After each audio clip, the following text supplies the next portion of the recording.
Hello friends, तो कैसे हो आप लोग। आई होप अच्छे होंगे। तो मैं आज वृंदावन के लिए जा रही हूँ। मथुरा में पहुँच चुकी हूँ, बस वृंदावन पहुँचना बाकी है। रास्ते में जो भी रूट है, जो भी मंदिर है, वो मैं आपको दिखाती चलूँगी।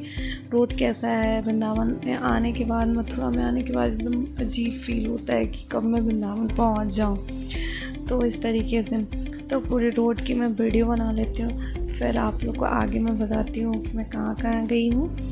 तो फिर चलिए हम देखते हैं फिर।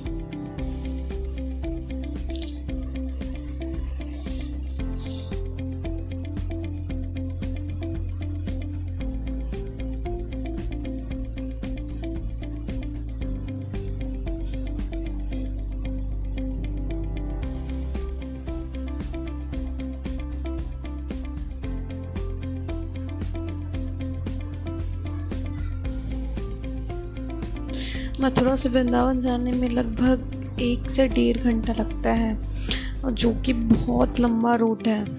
फिर भी मतलब जाने में वहाँ पे पता नहीं चलता कितना टाइम लग रहा है, नहीं लग रहा है। तो इसके लिए कोई दिक्कत नहीं है। वहाँ पे जाने के बाद एक होता है अंदर से एक बेचैनी टाइप का कि कब मैं वृंदावन पहुँचूँ। तो इसलिए इतना लंबा रूट का कुछ पता नहीं चलता। कि कितना सुंदर से सजाया हुआ है, आप देख सकते हैं। बहुत सुंदर लगता है। वहाँ की हवा में एक अलग सा बेचैनी जादू है। ट्रेन से इतना लंबा रूट तय करने के बाद एक अजीब सा थका थका सा मन होता है। फिर भी एक वृंदावन जाने का एक ऐसा उत्साह होता है कि कुछ पता ही नहीं चलता, बस मालूम पड़ता है कैसे वृंदावन पहुँचूँ। तो ये एक सामने एक मंदिर है, तो ऑटो वाले भैया नहीं रोके, तो मुझे पता नहीं चल रहा था कौन सा मंदिर है, मैं पढ़ भी नहीं पाई। तो फिर आप लोग आगे देखिए।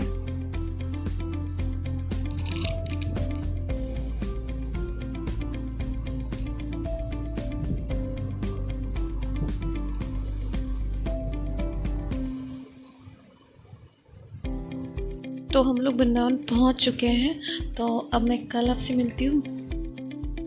तो हम लोग बांके बिहारी मंदिर के लिए आ चुके हैं। लाइन में खड़े हैं हम लोग। सुबह 7 बजे आना होता है, और उसके बाद 8 बजे के करीब में मंदिर खुल जाती है। तो लाइन में पहले ही लगना होता है, और पीछे से देखिए आप कितनी भीड़ है। और हम लोग बांके बिहारी के दर्शन करके और हम लोग निधिवन के लिए चले। निधिवन बांके बिहारी से ज़्यादा दूर नहीं है, सिर्फ वो रिक्शा कर लेने से वो पहुंचा देती है, रिक्शा पहुंचा देती है, बस ज़्यादा पैसा नहीं लेती है। तो निधिवन के लिए हम लोग आ चुके हैं। अब चलिए निधिवन के आपको दर्शन कराते हो। निधिवन के मेन द्वार है, मेन गेट है, तो चलते हैं उसके अंदर, फिर निधिवन के आपको दर्शन कराते हो मैं।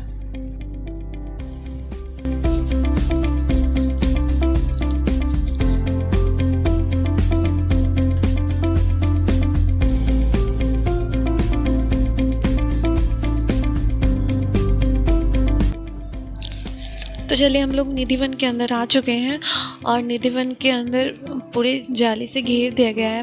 पहले क्या था कि पहले जो ऐसे खुले रहते थे, जो पौधे हैं, जो भी है पेड़ पौधे या जो भी कुछ है, खुले रहते थे। वो बंदरों की वजह से बंद कर दिया गया है, क्योंकि यहाँ पे वो बहुत परेशान करते थे। जो भी आने वाले घूमने वाले लोगों को बहुत ज़्यादा परेशान करते, कभी मोबाइल छीन लेते थे, कभी चश्मा छीन लेते थे।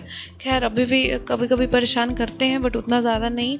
ऊपर से भी घेरा गया है और साइड से भी, ताकि बंदर अंदर ना आ पाए, और जो भी है घूमने के लिए जो आए हैं वो अच्छे से घूम सके। तो इसलिए पूरा अच्छे से घेर दिया गया है, और बहुत ही सुंदर लगता है। बाहर से आप अंदर से आप बाहर की तरफ दर्शन कर सकते हैं। पूरा सूखे हुए जो ये लताएं हैं, पूरे नीचे से सूखे हुए रहते हैं और ऊपर से हरे हरे से रहते हैं। तो आपको समझ में नहीं आएगा कि ये मतलब कैसे हो सकता है, कैसे पॉसिबल है, क्योंकि नीचे से पूरा और एक दूसरे से सब जुड़े हुए हैं। लगता है कि जैसे कि सच में ये जो बोला जाता है कि गोपियाँ हैं, तो ये सच में गोपियाँ ही हैं, तभी तो ये इतने सुंदर लगते हैं देखने में, और एक दूसरे से जुड़े हुए हैं। कहीं जड़ का कुछ पता ही नहीं चलता, चारों तरफ से पौधे हैं, कुछ पता ही नहीं चलता कि किधर से क्या है, समझ में ही नहीं आता, पॉसिबल ही नहीं है समझना। तो चलिए हम लोग आगे दर्शन कराते हैं आपको। वहाँ जहाँ बांके बिहारी जी के प्राकट्य स्थल है जहाँ पे बांके बिहारी जी प्रकट हुए थे। तो ये वही जगह है और यहाँ पे बांके बिहारी जी प्रकट हुए थे और बहुत ज़्यादा भीड़ रहती है यहाँ पे दर्शन करने वाले लोगों की। तो आगे मैं आपको यहीं पे आप देख लीजिए, हरिदास जी, बांके बिहारी जी प्रकट हुए थे हरिदास जी से प्रसन्न होकर। तो यहीं से बांके बिहारी जी को वहाँ पे स्थापित किया गया है, बट प्रकट यहीं से हुए थे, निधिवन से ही। तो चलिए आगे आपको दर्शन कराते हैं। तो बहुत सी जगह है यहाँ पे, अंदर में रंग महल भी है जहाँ पे भगवान श्री कृष्ण आज भी आते हैं श्री राधा रानी के साथ, और मतलब बिस्तर बनाया जाता है उनके लिए, श्रृंगार तैयार किया जाता है, सब कुछ रहता है। लेकिन वो सुबह में ताला खोलने 4 बजे सुबह में ताला खोलते हैं और पूरे के पूरे वो बिखरे हुए रहते हैं। तो यहाँ यही रंग महल है जहाँ पे देखिए आप दर्शन कर सकते हैं, लेकिन कैमरा के लिए मना कर रहे थे कि कैमरा नहीं लेके जाना है, अंदर नहीं जाना है, तो मैं आपको उतने अच्छे से दर्शन नहीं करा पाई। तो वही है। और ये देखिए मेरी राधा रानी को सब लोग गोद में लेके प्यार कर रहे हैं कि मैं राधा रानी को लेके निधिवन गई थी, तो इस वजह से सब लोग ने देखा, बहुत अच्छी लगी, तो गोद में लेके कभी इनके गोद में तो कभी उनके गोद में। महाराज जी की कृपा है, जिनके गोद में जाना होता है वो चली ही जाती हैं, तो कोई दिक्कत नहीं। मुझसे उन्होंने पूछा कि मैं ले लूँ, मैंने कहा ले लीजिए, कोई दिक्कत नहीं है, इनको जाने का मन है तो ये चली जाएंगी। तो यहाँ पे सब लोगों ने बहुत लाडली को दुलार किया, प्यार किया। फिर हम लोग आगे जाने के बाद ये छोटे से प्यारे से बंदर कितने प्यारे लगते हैं दिखने में। और ये क्या करते हैं, इनकी जो प्यारे से दांत से देखिए क्या कर रहे हैं, ये जाली को काटने की कोशिश करते हैं कि वो अंदर आ जाए, बट इनसे ये हो नहीं पाएगा, क्योंकि कितना भी ट्राई करें इनसे ये नहीं हो पाएगा।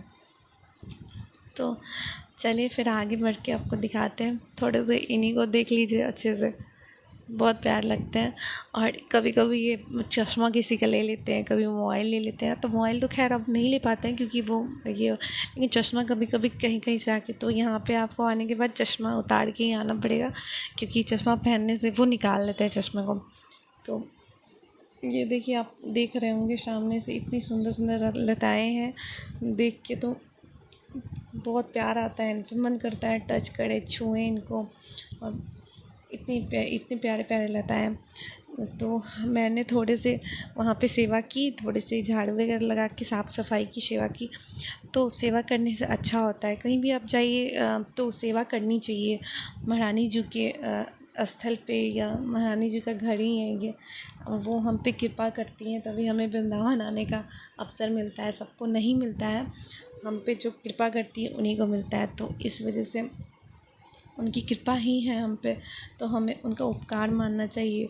और उनकी तो हम लोग बाहर आ चुके हैं, मतलब बाहर अभी नहीं आए हैं, लेकिन निधिवन का जो परिक्रमा करके बाहर आए। तो यहाँ पे भी एक मंदिर है, बंसी चोर राधा रानी। तो यहाँ पे राधा रानी ने कृष्ण भगवान की बंसी को चुराया था, तो इनका नाम बंसी चोर राधा रानी लिखा हुआ है यहाँ पे।